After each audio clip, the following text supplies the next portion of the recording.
अस्सलाम वालेकुम। आज मैं आपके लिए लेकर आई हूँ MGT 101 की GDP का सलूशन। पहले तो आप ये जान लें कि जितने भी MGT के सब्जेक्ट्स हैं ये कॉन्सेप्चुअल हैं। आपका कॉन्सेप्ट क्लियर होगा तो आप इजीली अपना MGT का कोई भी सब्जेक्ट क्लियर कर सकते हैं बआसानी, बहुत अच्छे मार्क्स में। मैं आने वाले वक्त में MGT के लिहाज से आपकी जितनी मदद हो सकेगी वो करूँगी। उसके लिए आपको मेरा चैनल सब्सक्राइब करना पड़ेगा और बेल आइकॉन को प्रेस करना पड़ेगा। कुछ चीज़ें ऐसी हैं जिसकी आप निशानी रख के उसको याद कर सकते हैं। तो अब हम बढ़ते हैं अपनी GDP के सलूशन की तरफ। MGT 101 के इस GDP के अंदर हमें 4 कॉलम दिए गए हैं। पहला जो कॉलम है वो ट्रांजैक्शन को रिप्रेजेंट करता है। दूसरा कॉलम जो है वो अकाउंट की नेचर को रिप्रेजेंट करता है, यानी अकाउंट की नेचर डेबिट है या क्रेडिट है।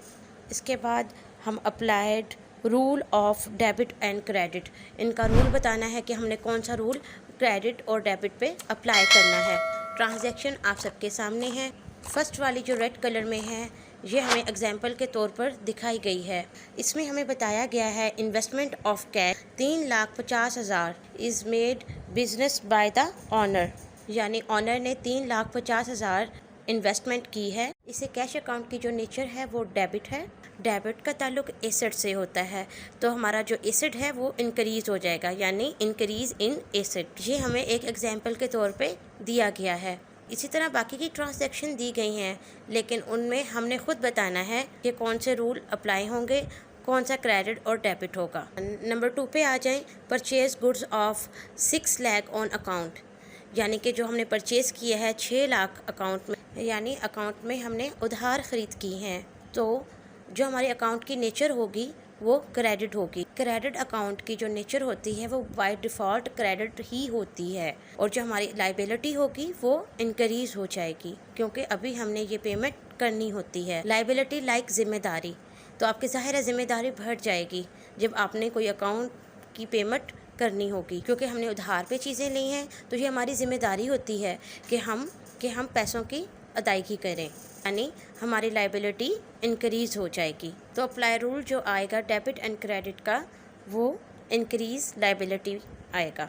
इसके बाद हमारी नेक्स्ट ट्रांजैक्शन आती है रिसीव कमीशन 10,000। कैश अकाउंट हमारा कमीशन अकाउंट में है।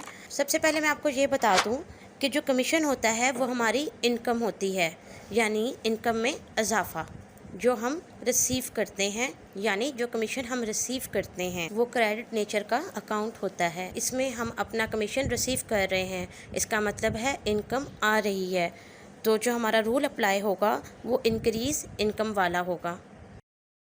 थर्ड हमारा है sold goods of 2 lakh on credit basis, यानी जो चीज़ें हमने फ़रोख्त की हैं वो उधार बेसिस पे की हैं। जो चीज़ें हम उधार पे फ़रोख्त करते हैं वो हमारे डेबिटर अकाउंट में आती हैं। इनसे हमने पैसे लेने हैं, वो अकाउंट क्रिएट होते हैं, और अकाउंट की जो बाय डिफ़ॉल्ट नेचर होगी वो डेबिट होती है।